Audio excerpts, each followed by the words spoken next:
Hello, welcome back to the channel. Now, anybody who's a viewer of this channel for any particular length of time would have seen this on the channel before. This is my Ruger Mini 14. This is a pre-2005 model, so it has the pencil barrel and the bladed front sight. The stock I have it in is a French Gendarmerie AMD Muscadon stock. The French did use still use the Ruger Mini 14. They called the Muscadon AMD in their the Gendarmerie. The French Gendarmerie still uses today. But I've never actually done a video on the Mini 14 itself, or at least not on my Mini 14. So this actually, I reached out to Ruger a while ago to ask him.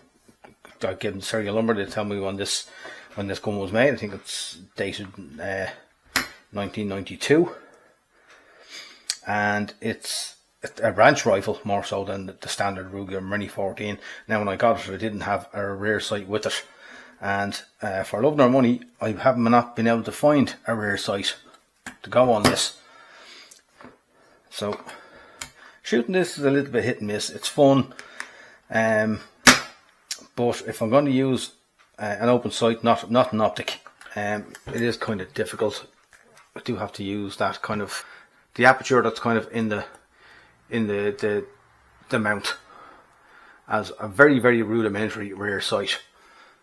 As you might imagine, it's not what you'd call precise. But the Ruger Mini 14 is never a precise gun in the first place.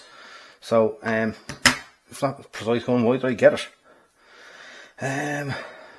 I got it really because initially I wanted an M1 carbine. I saw an M1 carbine for sale, the very same gun shop that I saw this for sale in. It was actually in Germany.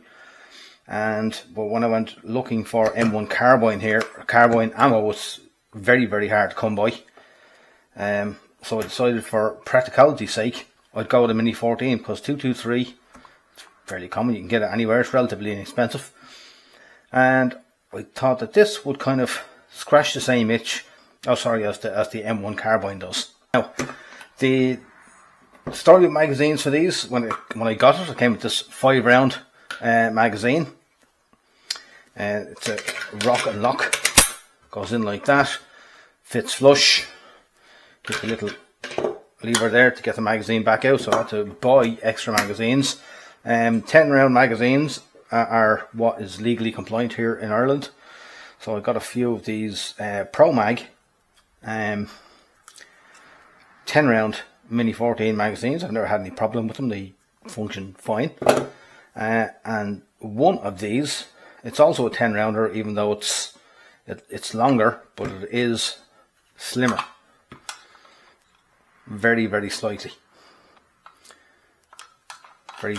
narrower than the Pro Mag ones. But they're actually both 10-round mags, and they feed reliably, as reliable as the Ruger one does. Never had a problem with them. I know the kind of aftermarket Ruger magazines, or rather aftermarket magazines for the Ruger Mini 14 come in for a lot of hate over in the US. I've been using these for years and never had a problem. So I don't know if shooters over in the US are just being purist, or I don't know what the deal is with it. But anyhow, the Mini 14, this, even though milsurp collecting is kind of my bag, this isn't really a milsurp rifle, only for it kind of is. Yeah, not many militaries. I mean, the Royal Bermuda Regiment were using it. They were using it as lately as the year 2000, or later than that. I'll find out when, and I'll put it up here somewhere. Sorry for not knowing in advance. Now, yeah, I know, Royal Bermuda Regiment, I'm kind of clutching at straws there for military service, but they did use it and it worked fine for them. They saw no reason to change until probably the MOD had said, listen, why use carrying around Mini 14s when everybody else used SA80, used the L85. Just use the L85 and stop acting the maggot. But I digress. Police services. Yeah, they adopted this kind of all over the place. A lot of police and prison services in the States adopted this. Probably when they adopted it it went into production in the 1970s and was picked up for service in the 1970s, 1980s by police services, not just in the US but across the globe. The RUC used it here for a long time.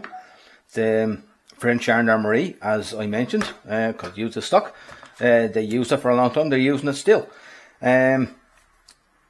The police service, which is kind of a quasi-police military service in Indonesia, they use it a lot. Police service in Australia and New Zealand, they use it a lot. So, yeah, I mean, it fires 223, the very same as the AR platforms fire, or 5.56, but it doesn't look intimidating like a black rifle, like you're going to invade South America or something like that. It looks like a standard civilian rifle, but it can deliver the firepower of an AR platform. So I'd say that was a selling point for the police services and prison services who used it when it was released. On top of that, they were far more affordable. I think if you wanted to go the AR route back in the 1970s, 1980s, Colt was the only player in town, and they cost a lot.